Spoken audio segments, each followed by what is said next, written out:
Hello there, we're back together, and you're going to love this. Now, I'm betting that you really liked paradigms. I remember when I first discovered that, I thought I was the only one that knew it.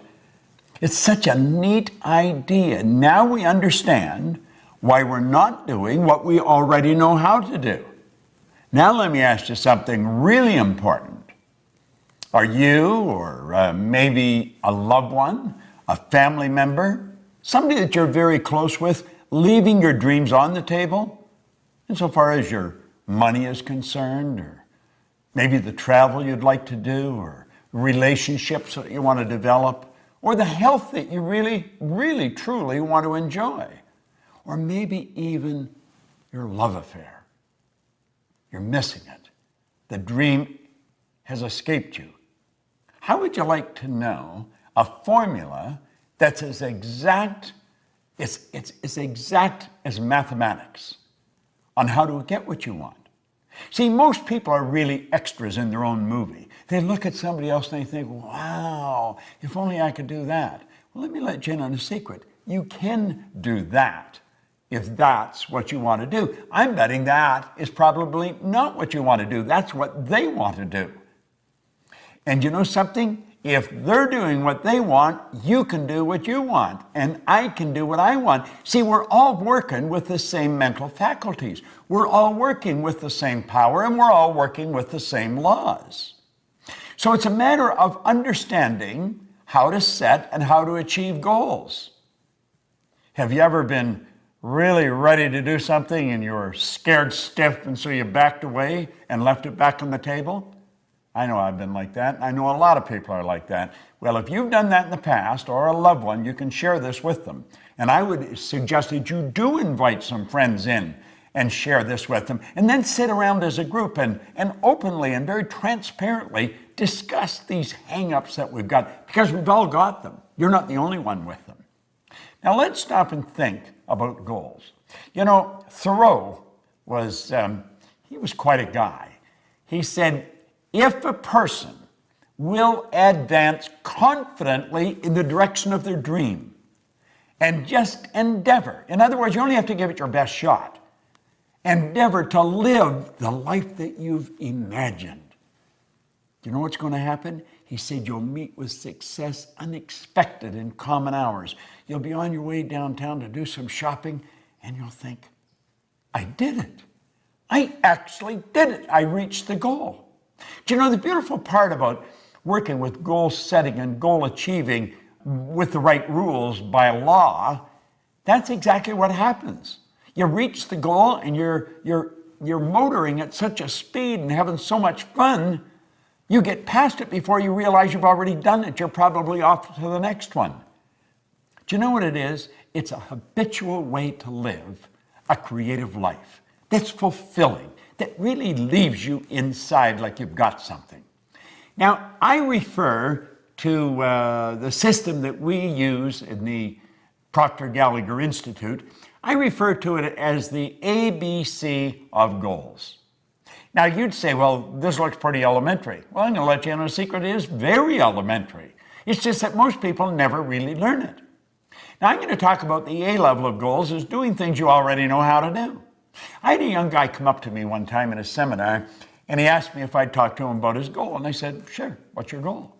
He said, I want to get a new car. I said, okay, what kind of a car do you want? He said, I want a new Pontiac. I said, I see. I said, what are you driving now? He said, a Pontiac. Now, you know, some little guard stuff would jump up in my mind. And I said, how old is your car? And he says, it's 4 years old. Well, I said, it's probably time you got another car anyway. You know, I said, how long have you had it? And he said, 4 years. So I said, now let me get this straight. You have known for 4 years how to get a new car. Yeah. Well, I said, then that wouldn't constitute a goal. Now, that doesn't mean you don't get a new car and you don't get a new Pontiac. You can get a Cadillac if you want. You can get a Maserati if that's what you really want. And you should get a car. But you've known for 4 years how to get a car. You see, the beautiful part about goals and understanding it is goals are not to get. Goals is not, you don't set goals for acquisition. You set goals to grow. You set goals to reach inside and stretch and go where you've never been. You set goals to take you to a place you've never gone before. And you grow as a human being, and you know something, you never go back. So A-type goals, forget it. Now let me let you in on a little secret. I'll caution you. Probably all the people you mix with deal with A-type goals. Now why do I say that? Because we're attracted to people that are on the same frequency as us, that are in harmony with us. We talk about the same things, we like about the same things. So when you go for that new goal that's beyond the A-type goal, they're not going to support you. It's not that they don't love you, it's not that they don't want you to win. They don't want you to leave. That's right. They don't want you to leave, and you're going to leave, you're going to raise your consciousness, and you're just automatically going to attract a whole new world into your life. So where do we go if we don't do A-type goals? Well, you go to a B-type goal. Now, many of the people that really think they're shooters, they're really making it happen, they're going after B-type goals, and this really doesn't cut it. It really doesn't cut it. You know how I said in paradigms you got all this knowledge, but you're not using it? Well, that's true in the B-type goals too. See, the person that's after the B-type goal, they pay attention to what's going on in their life. They know how much money they've got in the bank, they know how much is coming in, and they're pretty accurate when they survey their world. I'm talking about their material world and their social world of, him and her and it and them, the people that they could go to for support. And they've got to have a plan. The plan has to be right on the money. Now, they think if this happened, and if that happened, and if she did this, and he did that, and if that money come in like I want it to come in, if all these things happened, then I could do that. And so reluctantly, we say, that's the goal. You'd say, well, is that really the right goal? No. Why not? Well, because you see, you already see how it's going to happen. So in that respect, it's much like an A-type goal. You've got to stretch a little bit, but you know if everything falls in place. Now, I'm going to tell you something else. There's no inspiration in a B-type goal, and you're going to have to be inspired. But you don't get inspired going after a B-type goal, and your old buddies, the A-type people that you're always with, they're not going to support you because they don't want you to leave. So we got no support, and we've got no inspiration. Now, what's the next? The next is a C-type goal. See, the C-type goal, that's what I really want. When you sit and you daydream, you may have a couple of drinks in your mind, whoo, and you're off on a trip somewhere. If only we could do that. If only we could do. And you're fantasizing. But you see, there's a problem with fantasizing. You have been told you don't fantasize. That's not being realistic. It's totally illogical to think that you could do that. Well, that's pretty interesting, It really is pretty interesting. Because if you go back and you study in history and you take a look at the people that have really made their mark, they've been ordinary Johns and Marys who have done something that changed the entire world. Now, you'll often hear people say, well, one person can't change the world. I'm going to tell you something. One person changed my world. And I'll lay you odds, you get locked into this and you share it, and they're going to say you've changed their world. See, we've got to be able to get beyond that barrier of logic. We've got to break through that paradigm. That line that separates us from what we want? It's a paradigm. That's all it is. Do you think the Wright brothers were being logical? Do you think they were being realistic? They weren't scientists. They weren't aeronautical engineers. They were bicycle mechanics in Dayton, Ohio. But they were going to fly. Now, even their daddy was a bishop in a church. He told them they were going to burn in hell for even suggesting that they could fly. But and I know, they introduced us to the kingdom of flight. And it wasn't that many years until we were on the moon. Now they crashed right through the logic barrier. They went right through it. They didn't let it stop them. Now you may say, but they're different than me. Well, they probably are. They didn't leave their dreams on the table, and you may be leaving your dreams on the table. Get them off the table. Get them back in your mind. Fall in love with them. Plant them in your heart. What did Solomon say? As a person thinketh in their heart. You've got to get emotionally involved with this. How does a guy like me, no formal education, no business experience, earn millions of dollars, build a business that operates all over the world? I do it because I don't let logic stop me. I'm not afraid of losing. Now think, what do you really want? Go lay under a tree somewhere. Don't even talk to anybody. Let your mind wander. Let it take off. Go to the land of imagination. Think about it. Let your mind wander. Go right through the terror barrier that we call logic. I'm going to teach you something about the terror barrier later, but I want you to stop and think of what you want. I had the very good fortune of working with Sir Edmund Hillary. Now, you might not even know who he is, although he hasn't been gone very long. He is the guy that was the first person to stand on top of the world. He was the very first man to stand on the top of Mount Everest, along with Tenzing Norgay, his Sherpa guide. So you know the beautiful thing about them, this little side deal, neither one of them would say who got there first. Tenzing Norgay didn't say. Edmund Hillary didn't say. But they were the first, Hillary and his Sherpa guide. Now, Ed Hillary was a beekeeper from New Zealand.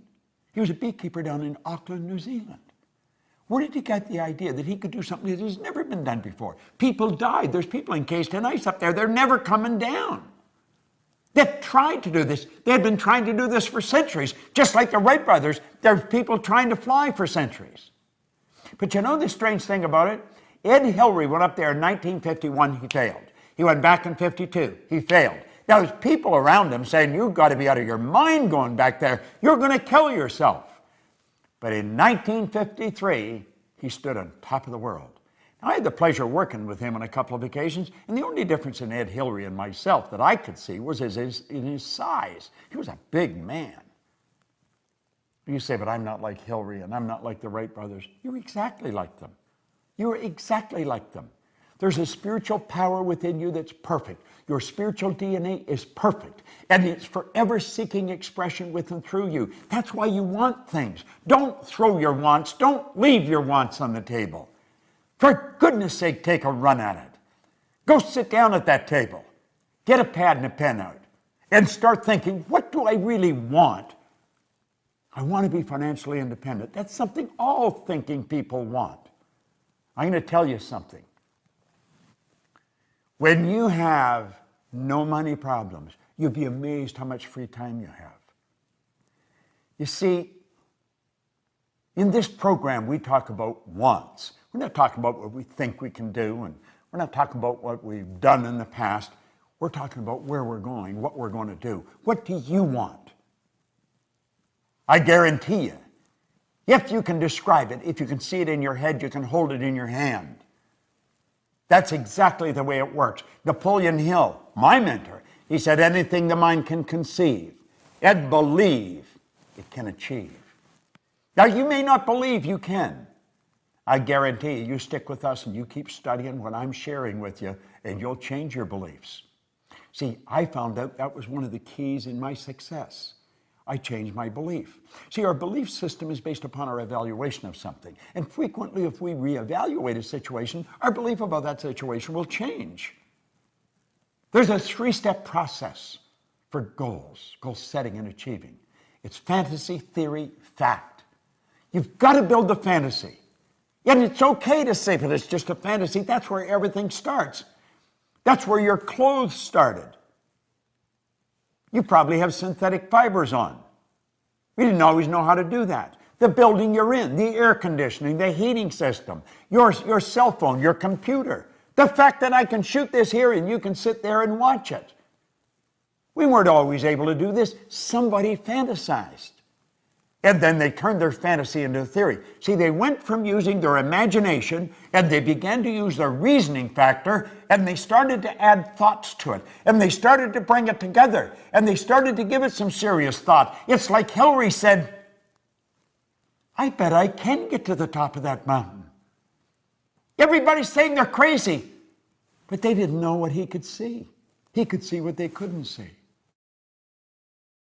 The Wright brothers. One was saying to the other, I see it, brother, I see it, I see us up there.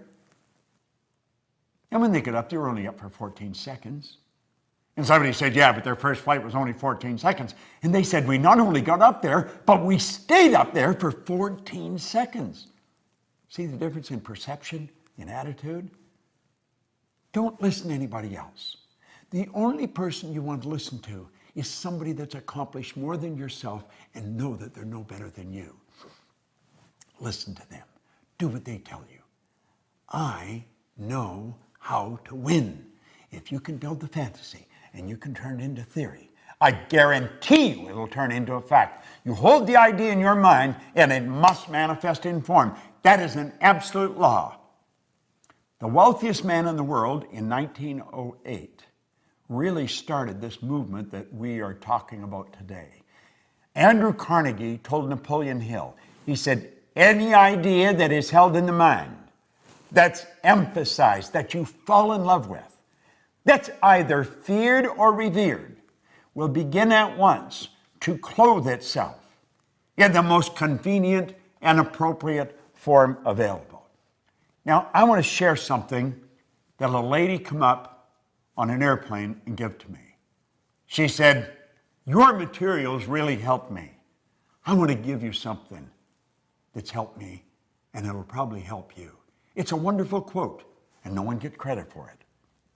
Said, blessed are the humans who look for unseen things that are intuitive, but not yet accepted into the reality of life. The intuitive is the feeling part of you, the part that can see something nobody else can see. You see it in your mind. It's never been accepted into the reality of life by you or any of your friends or relatives or loved ones. But you can see it. You wouldn't be able to see it if you couldn't get it. Blessed are the humans who look for unseen things that are intuitive but not yet accepted into the reality of life. Now listen to what he says. They will be rewarded with knowledge and wisdom and will become the forerunners of the newest sciences on the planet. Do you know something? There has been over 1,000 people go up Mount Everest since Ed Hillary did. I get on a plane now to fly to the other side of the world, and I go to bed. That's right.